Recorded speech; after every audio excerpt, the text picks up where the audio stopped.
Halo Sobat Akrab, selamat datang di podcast Asyiknya Kupas Riset dan Akademik bareng Taman Sains. Aku Hadijah, kali ini kita udah di episode kedua di channel Taman Sains. Kita bakal ngobrol sains seputar dunia riset, akademik, dan hal-hal seru lainnya seputar sains. Yang mungkin selama ini kita pikirin, tapi kita nggak tahu nih, ini tuh sebenarnya apa, kayak gitu. Di setiap episodenya kita bakal kupas tuntas topik-topik keren, ngobrol bareng para ahli, dan pastinya nyari tahu gimana sih ilmu pengetahuan itu bisa bikin hidup kita lebih asik.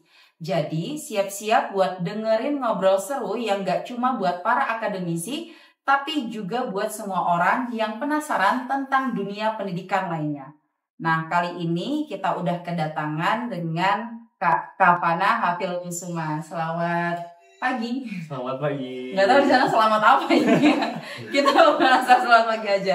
Ini Kak Kavana Hafil Kusuma. Mungkin bisa perkenalkan dirinya ke teman-teman Taman Sains nih.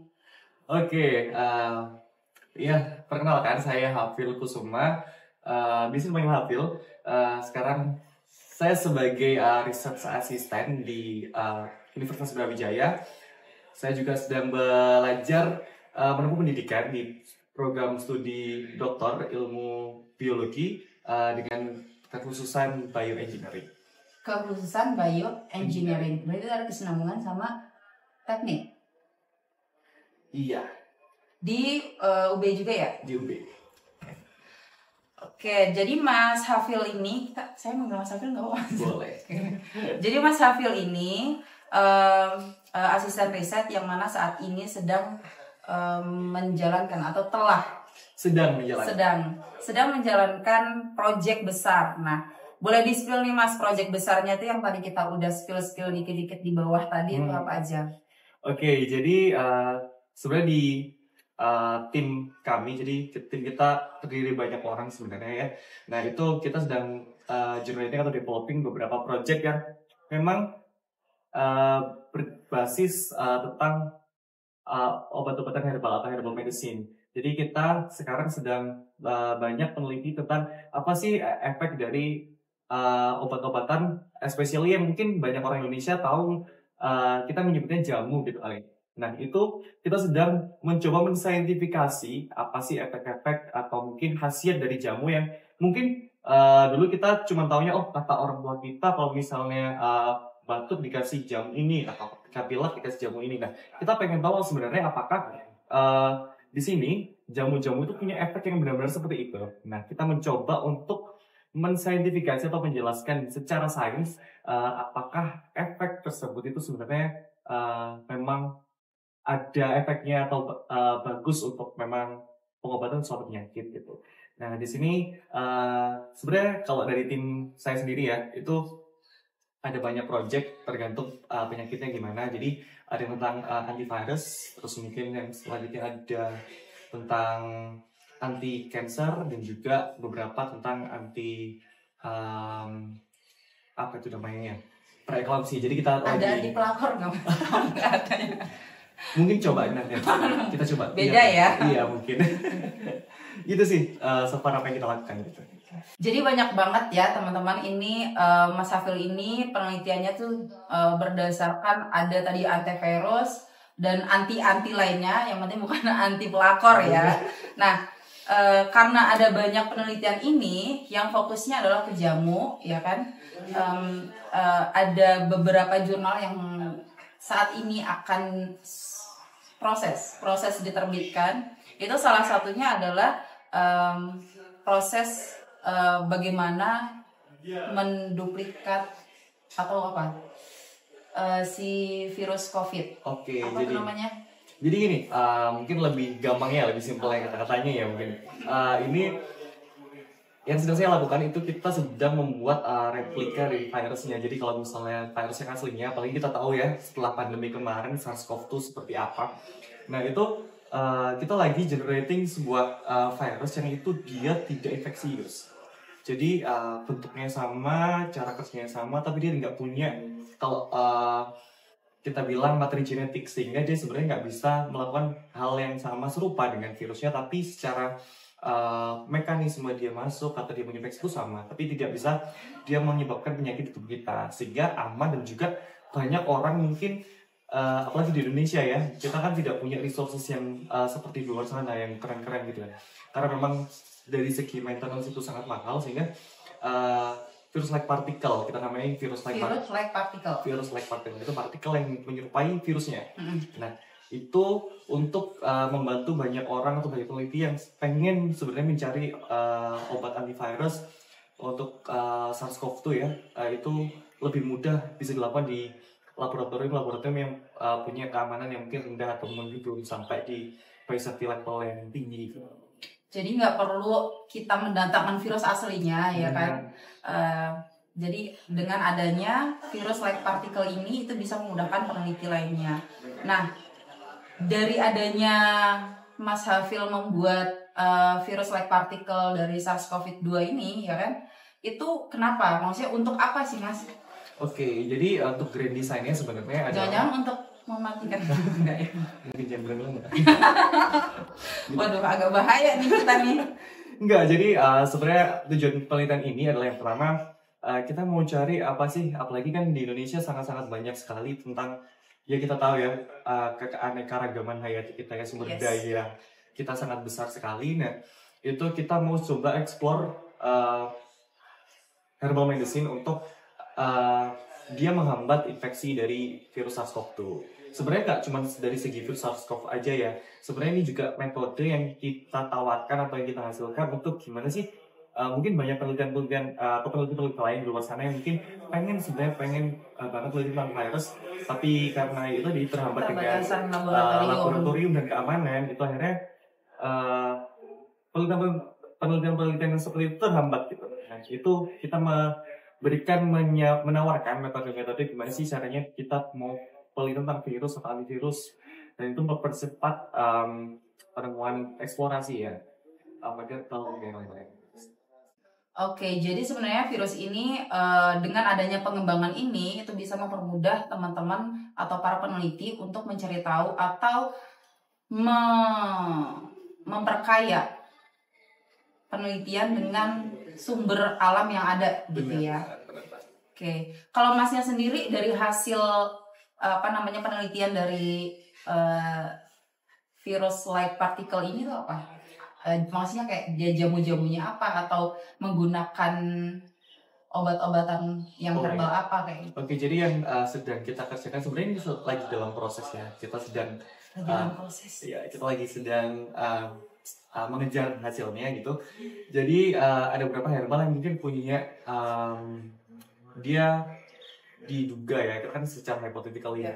Dari kita belajar, oh dia banyak kerjanya di antibakteri, anti cancer, anti apa, itu kita pengen coba sebenarnya explore apakah dia juga punya aktivitas antivirus gitu. Jadi salah satunya itu kita pakai orang-orang mungkin banyak yang sering dengar bungur, patikan kebu. Itu mungkin, nah gimana sih? Itu apa itu?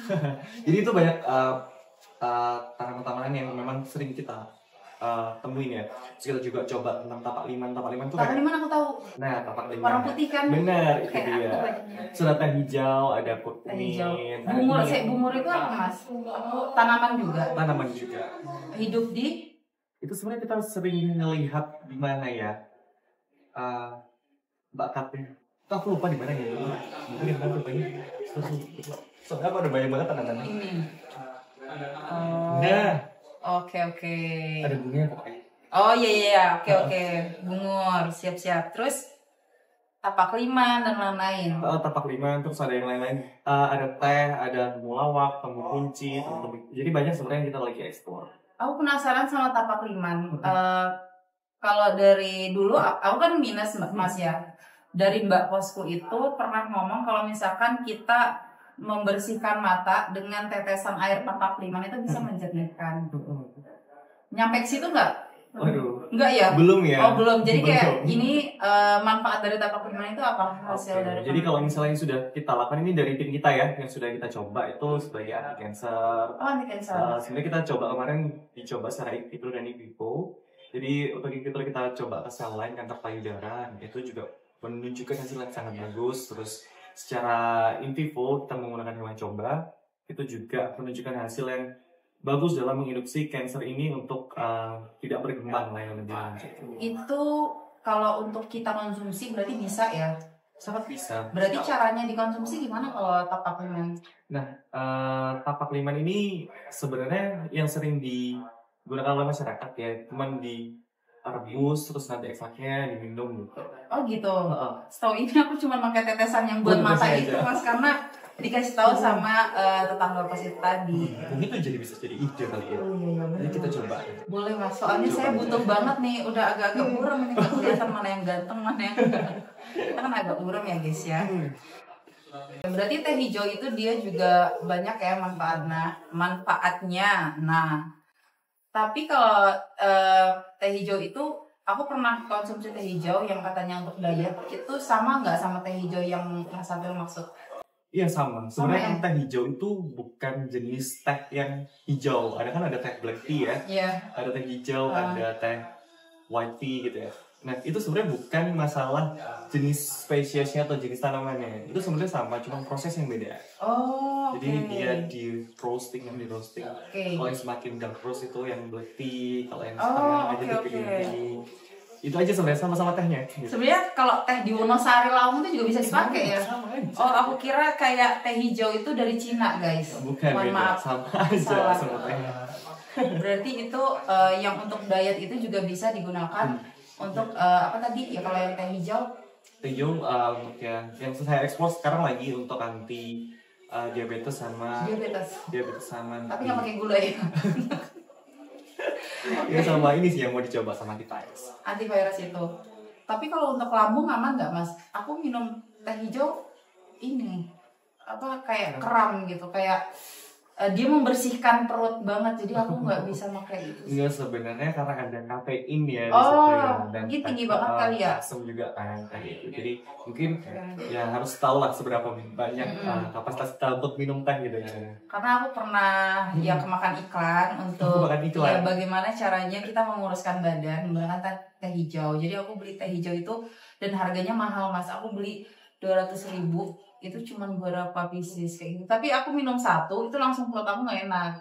Karena aku ada mah ya, maksudnya asam lambungku sering naik kayak gitu. Dan itu aku sekali minum asam lambungku naik terus selama 3 hari. Terus aku stop. Iya benar. Kalau misalnya asam lambung memang kayak kopi apa yang mengandung. Kopi enggak ya. Udah menyatu kali ya. Udah biasa kali ya. Berarti teh hijau ini bisa kita kasih kepada orang-orang yang diabetes ya Mas ya. Kalau untuk treatmentnya ya udah kayak ya udah sebenarnya itu untuk minuman pengganti minuman yang manis dan lain gitu ya. Kalau untuk teh hijau ini. Oh iya teman-teman, Mas Safil ini juga masuk kepada Dewan Jamu Jawa Timur. Benar. Mas Safil di Dewan Jamu Jawa Timur ini Mas Safil sebagai apa dan itu ngapain sih kalau di Dewan Jamu Jawa Timur? Oke, jadi sebenarnya Dewan Jamu ini sudah ada secara nasional ya. Jadi Dewan Jamu Jawa Timur ini kita membuka bukan franchise ya, apa cabang kali ya? Membuka franchise. Bukan dong. Nanti diambil sama mau membuka franchise. Jadi kita buka yang fokus emang kita kalau pusat kan terlalu luas ya. Iya, jadi kita kan ada desentralisasi gitu. Jadi kita bikin dalam skala Jawa Timur. Dan di situ gak cuma ada kita sebagai akademisi ya, kita di situ melibatkan banyak pihak seperti BPOM. Terus kita juga ajakin pengusaha-pengusaha jamu, UMKM, terus jamu gendong, juga UMKM orang lain jual jamu di mungkin baik ya. Kalau lihat jamu gendong itu juga kita undang, kita ajakin masuk ke dalam Dewan Jamu itu, kita mewadahi bagaimana sih hilirisasi jamu di Indonesia gitu. Khususnya di Jawa Timur ya. Nah, terus kita juga memfasilitasi gimana sih UMKM ini akan lebih mudah untuk menaikkan jamunya biar nggak kan ada regulasi-regulasi mungkin para pengusaha jamu, pelaku industri jamu ini masih belum paham gitu. Nah, kita membantu memediasi antara BPOM dan juga UMKM untuk dia bisa kolaborasi akhirnya juga sama-sama membangun jamu. Oke, mantap. Sejauh ini programnya apa Mas? Kalau untuk UMKM, misal aku UMKM ini, itu gimana? Program-programnya dan segala macam. Oke, jadi kita bantu UMKM itu untuk misalnya klarifikasi produknya. Oke, berarti kayak kebersihan. Tanda ketimbangan bakunya gimana, terus kemudian kita bantu juga untuk misalnya nge-brandingnya gimana, itu juga kita. Terus kamu bisa masuk loh untuk nge-branding tuh. terus kita juga dari itu juga ada pakar hukum juga. Berarti banyak ya yang banyak elemen yang masuk ke dalam Dewan Jamu ini. Banget. Jadi ada orang bisnis, ada orang hukum untuk bantuin gimana regulasinya biar kita bantu gimana caranya dia tuh punya regulasinya tuh akhirnya legal gitu, dipasarkan gitu, tidak kalah sama yang brand-brand lain gitu. Sebenarnya itu sih lebih target jauhnya ya. Dan mungkin ada satu insight mungkin dari Deobob. Jadi untuk ketua Dewan Jamu Jawa Timur itu ada Profesor Sasmito Jati ya dari UB. Kalau Dewan Jamu Pusatnya itu ada Dr. Daniel Chen. Nah beliau itu memang punya visi di mana visi atau misi ya. Jadi kayak punya tujuan yang sama, pengennya itu bikin jamu ini bisa dirasakan oleh dokter. Jadi ketika mungkin kita lagi sakit, dokter tuh boleh ngeresepin jamu sebagai mungkin untuk pengobatan penyakitnya, tidak hanya sebagai komplementari medicine atau obat pendukung. Kalau zaman dulu, kalau dulu itu kan kita belum aware terhadap psikis ya atau jiwa. Nah terus kalau sekarang itu kan udah masuk ke dalam rekomendasi dokter juga. Nah mungkin itu yang sedang diperjuangkan oleh teman-teman di bahasanya apa, medical biology. Kalau kita sih masuk ke biomedical ya. Biomedical. Jadi ke biomedical itu untuk memperjuangkan gimana sih kalau dokter ini bisa meresepkan juga, nggak hanya meresepkan ya, maksudnya menganjurkan ya mungkin ya. Menganjurkan mungkin coba minum teh hangat gitu kan dan segala macam. Tapi memang itu penting juga sih. Kalau aku beberapa kali melihat meme di luar negeri tuh Mas, kadang ada kayak gini orang luar negeri kalau sakit ke dokter disuntik kayak gitu. Orang ke luar negeri habis datang ke Indonesia kalau sakit minum teh hangat sembuh. Itu antara mindset atau apa, mungkin itu juga ini ya, karena teh itu juga dia punya manfaat yang banyak itu tadi kayak gitu teman-teman. Nah kalau untuk penyakitnya lebih mayoritas ke penyakit apa Mas kalau dari itu penelitiannya? Iya, kalau virus ini tergolong baru ya buat kami juga. Jadi kita masih memang berupaya ya untuk masuk ke bagian penyakit yang diakibatkan oleh virus ya. Tapi kebanyakan yang sudah sering kita lakukan tuh tentang kanker ya. Banyak sih kanker itu tentang kanker breast cancer, kanker payudara, kanker paru-paru, kanker hati. Terus juga metabolic disease seperti kayak diabetes. Itu kita sering pakai itu kayak gunakan jamu. Kalau lambung belum ya? Mungkin nanti kayak lambung. Iya, aku request Mas.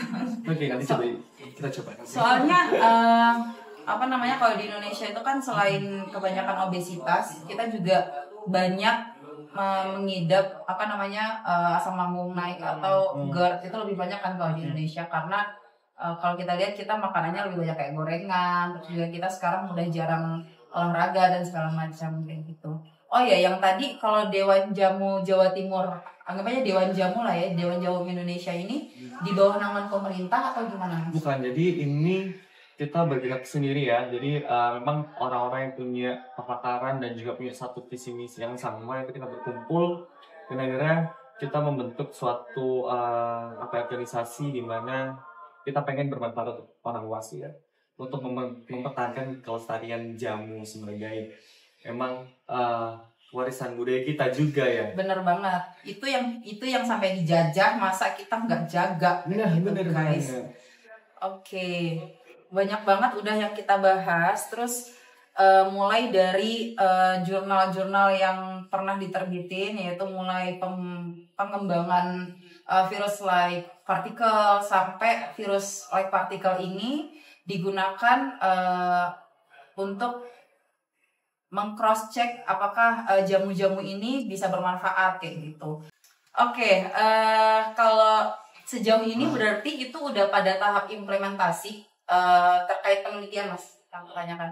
Itu udah pada tahap implementasi atau gimana, maksudnya uji cobanya kan tadi pada hewan, dan juga di lab ya? Ya di sel. Di sel itu tadi. Kalau pada tahap implementasi atau mungkin kita masa uji coba orang sih Mas? Uji klinis ya. Ya uji klinis kayak gitu udah atau gimana? Oke, jadi mungkin ada beberapa anggota tim dari Dewan Jamu yang mungkin udah sampai sana ya. Tapi untuk yang sedang kami lakukan itu masih di tahap. Jadi kalau sampai bisa direkomendasikan ke sebagai treatment ke manusia, itu panjang ceritanya nih. Jadi harus in vitro, preklinis, klinis gitu. Banyak. Jadi itu tuh biasanya bahkan butuh sekitar 10 tahun gitu. Aku kira habis terbit jurnal ini aku baca, bisa nih aku terapkan. Masih bisa ya? Masih jauh ya ternyata. Jadi kalau yang jurnal-jurnal misalnya bioinformatics itu kita simulasiin dulu, terus kita cobain ke sel, bisa nih. Ternyata sama hasilnya sama, terus dicobain ke hewan coba. Jadi kan selnya kan yang paling kecil nih, single itu ya.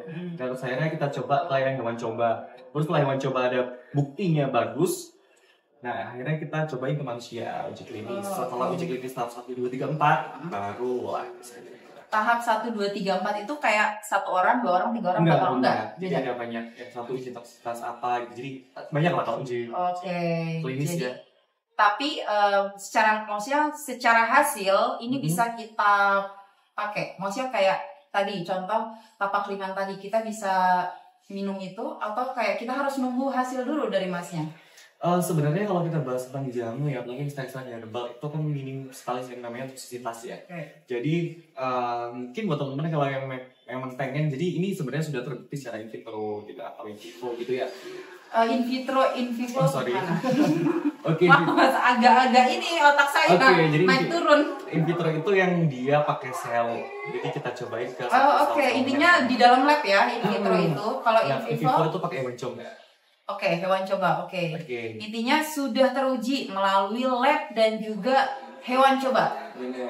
Itu sebenarnya karena itu udah umum dipakai di Indonesia ya. Benar-benar. Tapi sebenarnya kita nggak tahu manfaatnya. Paling cuma untuk meriang-meriang aja, Mas. Jadi sebenarnya apapun itu kita tuh mengangkat bahwa ekstrak herbal atau tanaman herbal ini meningkatkan sistem imun kita. Sebenarnya melawan banyak penyakit itu sistem imun kita sendiri.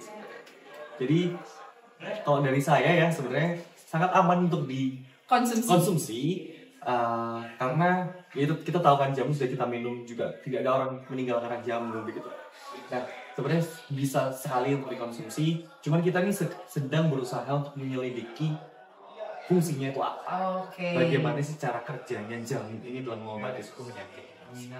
Dan tidak berlebihan ya pastinya. Tentunya tidak berlebihan. Semuanya tidak boleh berlebihan.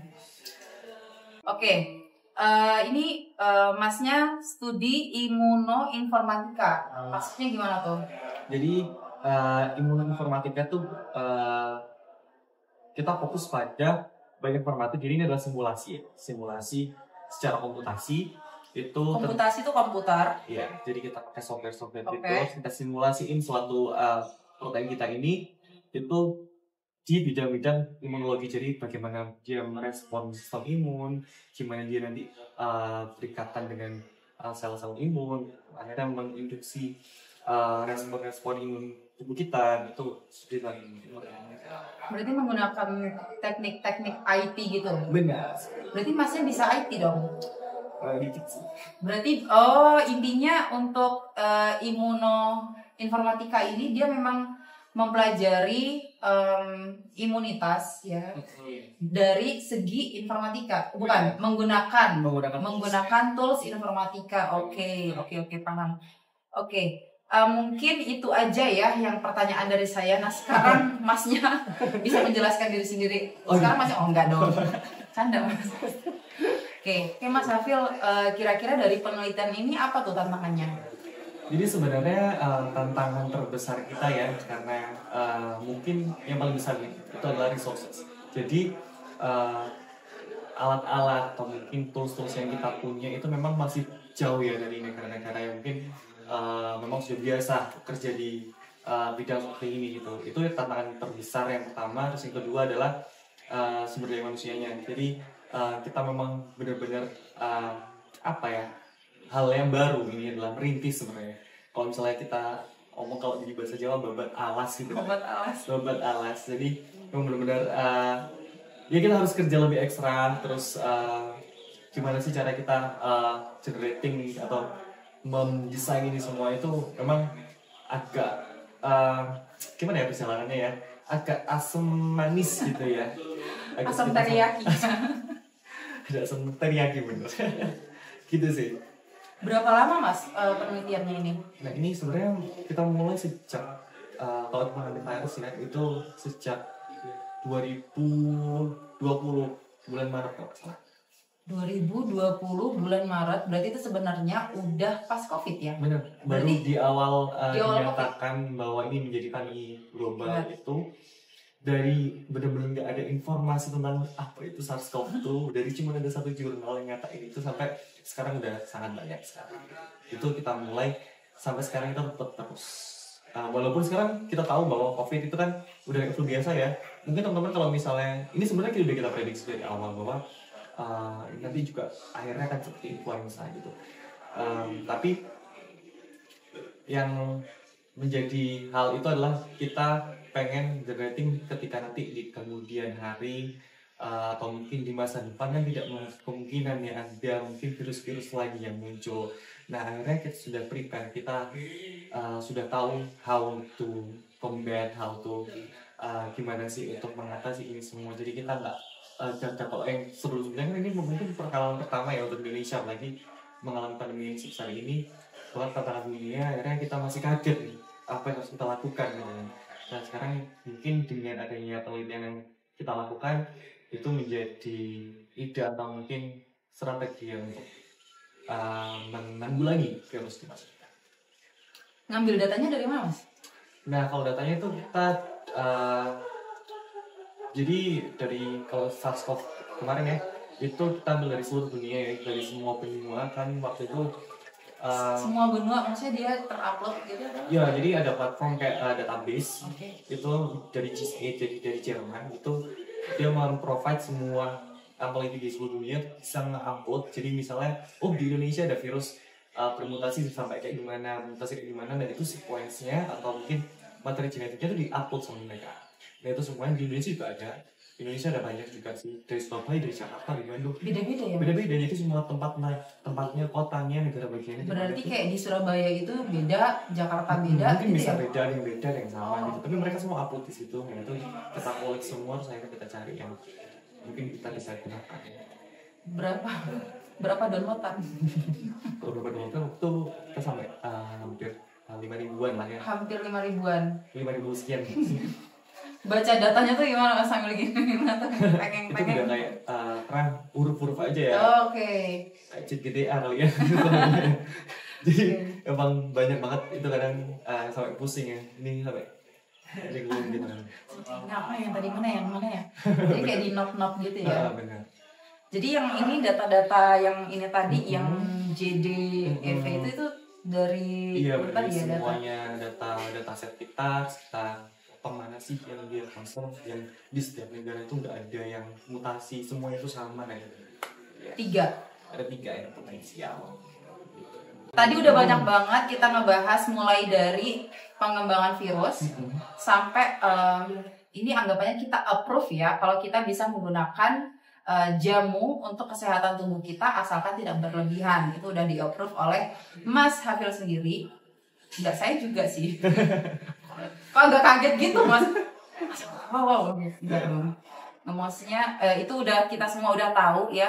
Dan bahkan para raja pun zaman dahulu itu menggunakan namanya wedang uwuh. Aku nih cinta banget sama wedang uwuh soalnya. Menggunakan wedang uwuh untuk dikonsumsi. Jadi dulu itu kalau kita mau sombong-sombongan gini, minum, kalau orang zaman dulu ya, mbah-mbahku. Kalau lagi minum wedang uwuh, kamu harus minum wedang uwuh. Kenapa sih orang aku ngomong, misalnya maunya es kopi gitu, mau es kopi. Ini adalah minuman para raja. Kita harus bangga soal Benar itu. banget. Ini minuman para raja dan sempat diperebutkan ya, diperebutkan dari tanah kita.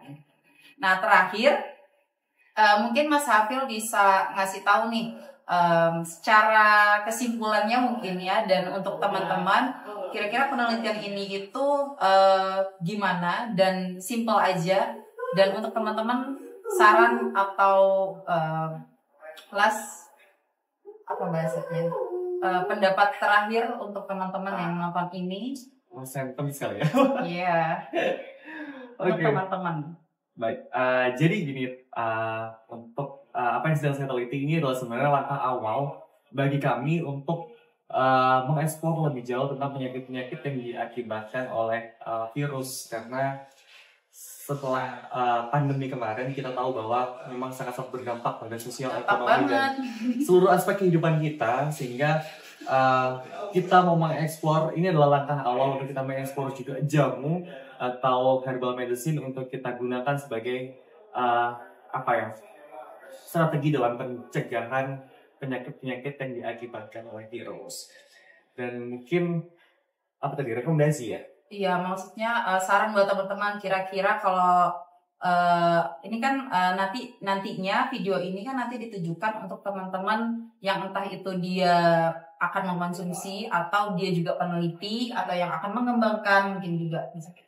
Oke, jadi untuk teman-teman yang sedang menonton ini, semoga mungkin yang pertama saya ucapkan terima kasih dulu kali ya. Juga Mas. Karena diberi kesempatan ini, karena ini adalah satu really good opportunity for me, karena akhirnya bisa sharing apa yang sedang kita lakukan gitu, karena tidak banyak bisa approach kita gitu.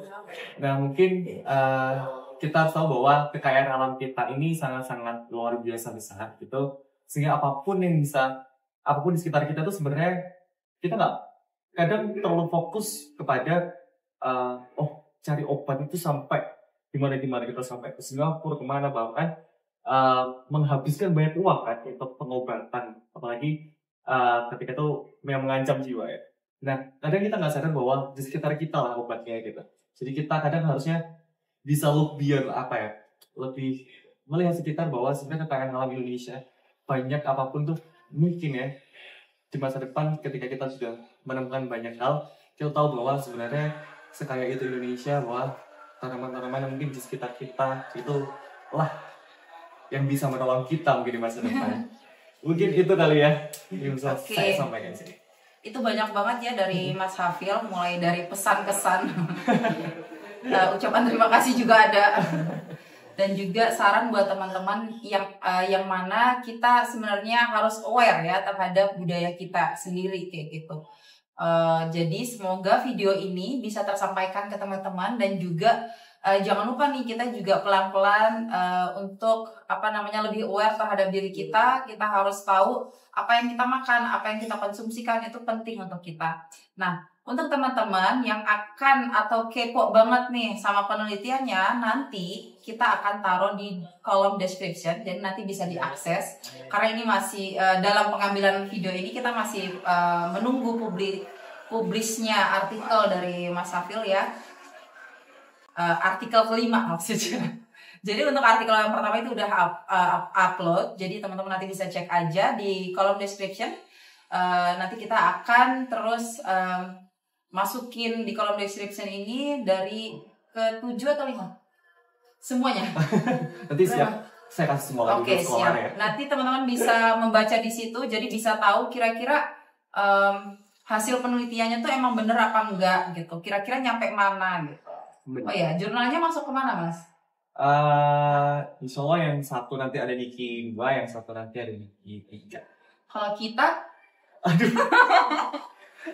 Nggak ada ya? Oke. Mungkin itu aja teman-teman. Jadi teman-teman bisa drop question atau mau tanya apapun ya. Nanti kita bakal send message ke Mas Hafil. Kalau mau ada pertanyaan seputar penelitiannya juga boleh. Jadi Mas Hafil ini dari bioengineering kayak gitu.